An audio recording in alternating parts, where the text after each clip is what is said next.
Hello everyone, welcome back to another video. ഇന്നത്തെ വീഡിയോയിൽ നമ്മൾ ഡിസ്കസ് ചെയ്യാൻ പോകുന്നത് രസകരമായിട്ടുള്ള ഒരു കാര്യമാണ്. 100% പ്ലേസ്മെന്റ് സപ്പോർട്ട് എന്ന വാചകം നിങ്ങൾ ഒരുപാട് കേട്ടിട്ടുണ്ടായിരിക്കും അല്ലേ? പല ഇൻസ്റ്റിറ്റ്യൂട്ട്സും പ്രത്യേകിച്ചും എഡ്യൂക്കേഷൻ ഇൻസ്റ്റിറ്റ്യൂഷൻസ് പ്രൊവൈഡ് ചെയ്യുന്ന ഒരു ടെർമിനോളജിയാണ് 100% പ്ലേസ്മെന്റ് സപ്പോർട്ട് എന്നുള്ളത്. ഇത് ആക്ച്വലി പോസിബിൾ ആണോ? ഈ 100% എന്ന് പറയുമ്പോൾ പഠിക്കുന്ന എല്ലാവർക്കും പ്ലേസ്മെന്റ് സപ്പോർട്ട് കിട്ടുക എന്ന് പറയുന്നത് വെർച്വലി പോസിബിൾ ആണോ എന്നുള്ളതാണ് നമ്മൾ ഈ ഒരു വീഡിയോയിൽ ഡിസ്കസ് ചെയ്യാൻ പോകുന്നത്. സോ 100% പ്ലേസ്മെന്റ് സപ്പോർട്ട് എന്ന് പറയുന്ന ആ ഒരു വാക്കിലാണ് ഇതിന്റെ ഒരു കാര്യം ഒളിഞ്ഞിരിക്കുന്നത്. 100% പ്ലേസ്മെന്റ് ഗ്യാരണ്ടി എന്നല്ല പറയുന്നത്, പ്ലേസ്മെന്റ് സപ്പോർട്ട് എന്നാണ്. So what is the difference between guarantee and support?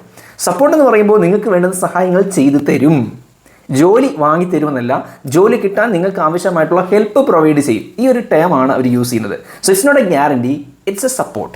That's a main difference. ഇതേ ടെക്നിക്കാണ് മൊബൈൽ ഫോൺ കമ്പനീസ് യൂസ് ചെയ്യുന്നത്. IP68 റേറ്റിംഗ് ഉള്ള മൊബൈൽ ഫോൺസ് വാട്ടർ റെസിസ്റ്റൻസ് ആണെന്നാണ് പറയുന്നത്.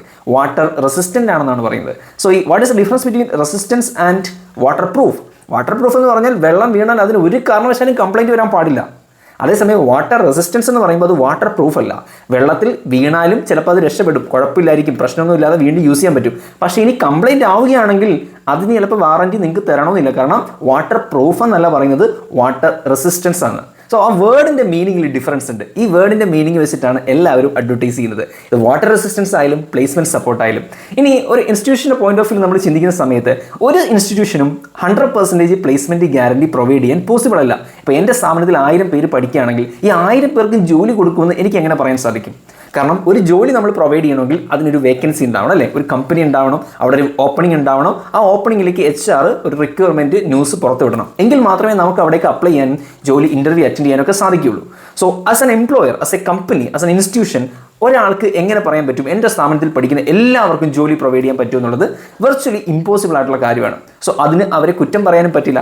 പക്ഷേ ഇവിടെ പ്രശ്നം എന്താണെന്ന് വെച്ച് കഴിഞ്ഞാൽ പല സ്റ്റുഡൻസും ഈ പ്ലേസ്മെൻറ്റ് സപ്പോർട്ട് എന്ന് പറയുന്ന വാക്ക് കേട്ടിട്ട് ഓക്കെ ജോലി കിട്ടും എന്ന വിശ്വാസത്തിൽ പോയി ചേരുന്നവരുണ്ട്. അപ്പോൾ അത്തരം സ്റ്റുഡൻസിനോടാണ് എനിക്ക് സംസാരിക്കാനുള്ളത്. നിങ്ങൾ ഒരിക്കലും ആ 100% പ്ലേസ്മെൻറ്റ് സപ്പോർട്ട് എന്ന വാചകം കേട്ട് വിശ്വസിക്കരുത്. അത് ഒരു മാർക്കറ്റിംഗ് ടേം മാത്രമാണ്. ഇനി സപ്പോർട്ട് എന്നുകൊണ്ട് ഉദ്ദേശിക്കുന്നത് എന്താണ്?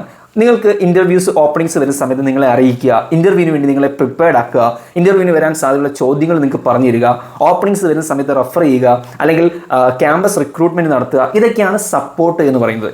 ഈ സപ്പോർട്ട് പോലും പ്രൊവൈഡ് ചെയ്യാത്ത ഒരുപാട് സ്ഥാപനങ്ങളുണ്ട്. എന്നിട്ട് മാർക്കറ്റിംഗ് ടേമായിട്ട് 100% പ്ലേസ്മെൻറ്റ് എന്നുള്ള രീതിയിൽ ഈ ഒരു ടേംസ് മാർക്കറ്റ് ചെയ്യുന്ന ആൾക്കാരുണ്ട്. ബട്ട് അത്തരം സ്ഥാപനങ്ങളല്ലാതെ ജെനുവൻലി ഈ സപ്പോർട്ട് പ്രൊവൈഡ് ചെയ്ത് കുട്ടികൾ പ്ലേസ്ഡ് ആവണം, അവർക്ക് ജോലി കിട്ടണം എന്ന് ആത്മാർത്ഥമായിട്ട് ആഗ്രഹിച്ച് പ്രവർത്തിക്കുന്ന സ്ഥാപനങ്ങളും തീർച്ചയായിട്ടും ഉണ്ട്. But end of the day no one is guaranteeing you a job. ആ ജോബ് ഗ്യാരണ്ടി എന്ന് പറയുന്നത് നിങ്ങൾക്ക് എവിടെയും കിട്ടില്ല. അതുകൊണ്ട് തന്നെ ആ ഒരു റിയാലിറ്റി മനസ്സിലാക്കിയിട്ട് വേണം നമ്മൾ എവിടെയാണെങ്കിലും ജോയിൻ ചെയ്യാനായിട്ട്. ഇനി വളരെ വലിയ രീതിയിൽ ഇല്ല ഞങ്ങൾ സപ്പോർട്ട് തരും, പ്ലേസ്മെൻറ്റ് ഞങ്ങൾ അടിപൊളിയാണെന്നൊക്കെ പറയുന്നവരാണെങ്കിൽ നിങ്ങൾ അവരുടെ സ്ഥാപനത്തിൽ പഠിച്ചിട്ടുള്ള ഒരു 50 കുട്ടികളുടെ അല്ലെങ്കിൽ 100 കുട്ടികളുടെ പ്ലേസ്മെൻറ്റിൻ്റെ ഡീറ്റെയിൽസ് ചോദിക്കുക. ആ 100 കുട്ടികളുടെ കോൺടാക്ട്സ് മേടിക്കുക. അതിൽ കുറച്ച് ആൾക്കാരെങ്കിലും വിളിച്ച് ചോദിക്കുക നിങ്ങൾക്ക് എങ്ങനെ ജോലി കിട്ടി, ഈ കമ്പനി നിങ്ങളെ ജോലി കിട്ടാനായിട്ട് ഹെൽപ്പ് ചെയ്തിട്ടുണ്ടോ? അവരുടെ ജെനുവിനായിട്ടുള്ള അഭിപ്രായം അറിയുമ്പോൾ മനസ്സിലാവും എന്താണ് ആക്ച്വൽ റിയാലിറ്റി എന്നുള്ളത്. സോ സ്റ്റുഡൻസിനോട് എനിക്ക് പറയാനുള്ളത്, നിങ്ങൾക്ക് ജോലി കിട്ടണമെന്ന് ആഗ്രഹമുണ്ടെങ്കിൽ അത് ആരെങ്കിലും ഫ്രീ ആയിട്ട് നിങ്ങളുടെ കയ്യിലേക്ക് കൊണ്ടുതരും എന്നൊരു എക്സ്പെക്ടേഷൻ നിൽക്കരുത്. We have to put in the hard yard, we have to go and attend interviews, we have to make that effort. എങ്കിൽ മാത്രമേ നിങ്ങൾ ആഗ്രഹിക്കുന്ന ലെവലിൽ ഒരു ജോബ് പോസ്റ്റിലേക്ക് നിങ്ങൾക്ക് എത്താൻ സാധിക്കുള്ളൂ. സോ ബാക്കി ഒരു ഏഞ്ചൽ വന്നിട്ട് നിങ്ങളുടെ കയ്യിലേക്ക് ഒരു സമ്മാനമായിട്ട് ജോബ് തരും എന്ന് വിചാരിച്ചു കഴിഞ്ഞാൽ that's not going to happen most of the time. Support ചെയ്യുന്ന ആൾക്കാരുണ്ടാവും, തീർച്ചയായിട്ടും പല ഇൻസ്റ്റിറ്റ്യൂട്ടുകളും പ്രോപ്പർ സപ്പോർട്ട് കൊടുക്കുന്നുണ്ടാവും. പക്ഷേ എപ്പോഴും അത് പ്രതീക്ഷിച്ചിരുന്നു കഴിഞ്ഞാൽ ചിലപ്പോൾ നമ്മൾ ഡിസപ്പോയിൻറ്റഡ് ആവാൻ സാധ്യതയുണ്ട്. Hope you got my message. മറ്റൊരു വീഡിയോയിൽ വീണ്ടും കാണാം. Thank U.